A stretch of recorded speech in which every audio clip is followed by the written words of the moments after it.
pada umumnya niku bahwasanya kenapa dhisik fitrah kok yuladu alal fitrah kok alwaladu yuladu alal fitrah. Seorang anak itu dilahirkan dalam kondisi fitrah. Lantas entah itu dari rahim Nasrani, dari rahim Islami, dari rahim Yahudi, tetap fitrah. Bahkan dari zani, dari orang yang pezina, tetap fitrah. Jadi saya dulu memproklamatirkan membuat buku tidak ada anak haram. Iya, mulai dulu bahas perzinahan anak haram. Itu bukan ada haram itu alwalatu yulatu alal fitrah, tetap fitrah. Wong kita sendiri nanti yang haram. Nggih, ngapunten lho, Gus Yazid ganggu wektale nggih. Nggih. Anu Gus, ini ada beberapa pertanyaan yang tak siapkan dari rumah terkait dengan katanya kan manusia itu adalah rahasiaku dan aku adalah rahasianya. Nah, iya. Niku pripun maksudnya Gus? Al insanu siri wa ana sirruhu, sebenarnya itu. Kalau dalam konteks Arabnya itu saya kutip dari Sultanul Aulia, itu Syekh Abdul Qadir Jailani seperti itu. Jadi an-nasir, saya itu rahasia. An-nasir wa an-nasiruhu, dan saya rahasia manusia itu sendiri. Loh, kenapa dikatakan rahasia? Memang manusia itu penuh dengan asror, penuh dengan kerahasiaan. Banyak rahasia dalam tubuh manusia itu sendiri, mulai kejadian ya, nanti asal kembalinya, sangkan paraning dumadi, al asilul watni, asal mula kejadian para manusia itu sendiri. Jadi kita harus menguak sebenarnya sudah tidak ada rahasia lagi.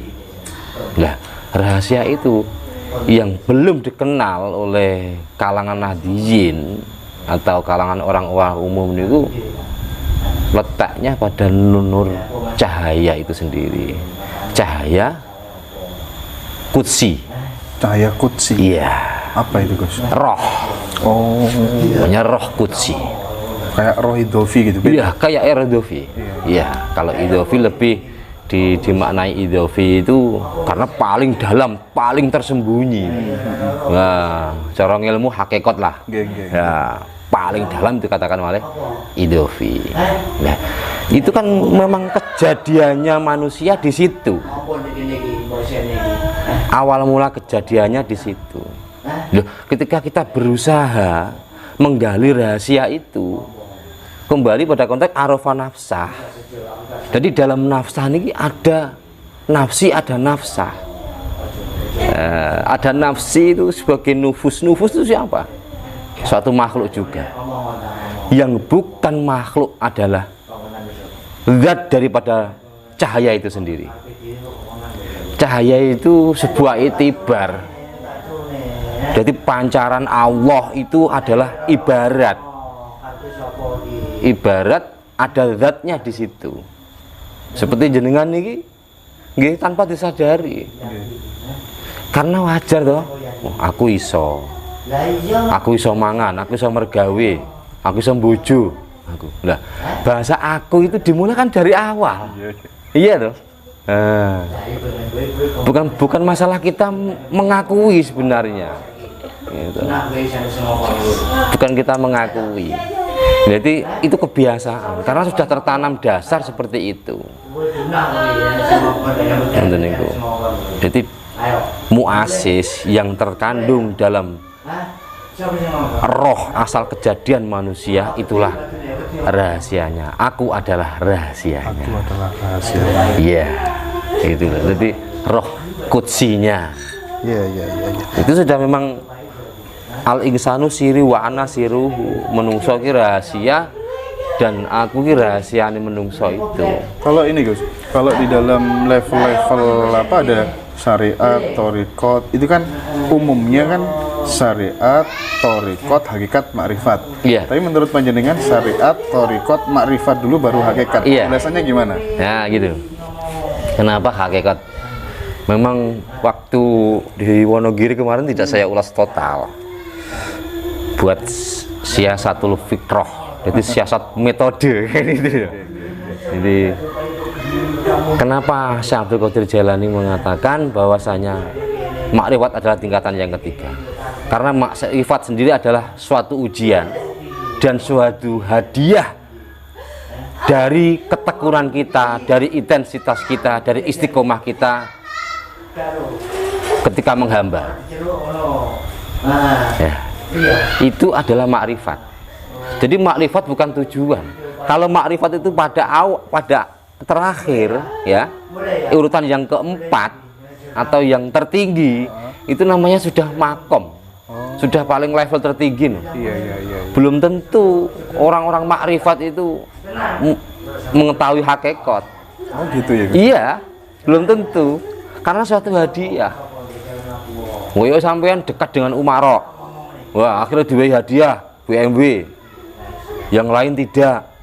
Karena kedekatan ini belum tentu orang yang dekat ini tahu sejatinya presiden itu sendiri.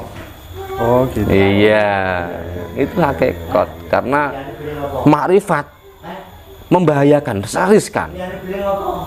Ada makrifat itu jenis istidrot. Istidrot itu adalah suatu cara Jawa ini pengelulu, apa itu namanya? Pengelulu. Iya. Iya, dilulu itu loh. Wah, dilulu. Ada kalanya karomah. Lah orang-orang makrifat heran karomah. Belum tentu. Belum tentu orang memahami, mengetahui basirah, mempunyai mukasafah itu dimuliakan oleh Allah. Padahal ketika mengatakan suatu karomah, ya, itu akramallah, dapat kemuliaan di sisi Allah. Belum tentu loh, seperti kita ini terus dapat kemuliaan. Kita indan nas, menurut manusia biasa, ya, kita mendapat kemuliaan, tapi di sisi Allah tiada yang tahu. Iya, itu kan hakikat. Loh, ketika kita menyadari diri kita arifan nafsah lagi, itulah baru level tertinggi. Hakikat, hakikatnya menungso, yo hakikatnya pangeran. Nah, tidak ada bedanya mal farqu bainahuma, antara aku besariyah dan aku rububiyah. Cara kalau ngomong aku, ya memang yang menggerakkan di sini aku Allah. Tapi ketika sudah keluar dari lesan, ini jadi aku basariyah, dari kemanusiaan. Itu hakikatnya. Kalau ada konsep yang mengatakan bahwa wujudnya Allah dalam diri kita itu ya nafas kita. Nah itu bagaimana Gus menjelaskan hal itu? Maksudnya sepakat apa enggak jenengan? Kalau enggak alasannya apa begitu? Karena menurut, kalau saya dulu pernah ngaji ya, yang namanya Allah itu kan katanya wujud, memang berwujud ya. Nggak tahu ini dohiron apa batinan atau dua-duanya ya. Yang kedua kan dia kidam, terdahulu, ya kan, kekal, beda dengan makhluk. Kadang saya angen-angen, terus wujudnya yang terdahulu, wujudnya yang kekal, itu seperti apa gitu. Kadang saya angen-angen sendiri gitu. Gimana Gus? Oh gitu. Jadi nafas itu sendiri khilafiyah, banyak perbedaan ulama, ya. Banyak perbedaan ke masalah nafas itu. Ada yang mengatakan Tuhan itu bersemayam dalam irodah, dalam kehendak. Ada yang mengatakan dalam nafas kita. Nah, nafas itu adalah, saya memaknai dan mengambil dari referensi salah satu kitab tasawuf, itu nufus, dari dalam diri kita ini ada Allah, ada wujudnya Allah. Karena kenapa ada wujudnya Allah? Di situ kembali pada asal kita adalah dari Allah dan tercipta dari nur zatnya Allah. Nah, jadi dalam diri kita. Ar-Rumi sampai menceritakan ke gereja nggak pedok, Ka'bah nggak pedok, ke kuil nggak ketemu, ya tuh banyak cerita tuh itu. Akhirnya nginangin itu karo ngopi, ada baik Allah muncul ya tuh. Nggak susah, ya mau nggak susah ya. Pencari Tuhan lah, apa golek dirimu dewi, akhirnya gue kocok ngilan pedok. Tapi kemudian ada yang bertanya, nah sesungguhnya kan ketika di dalam rahim sebelum dilahirkan dulu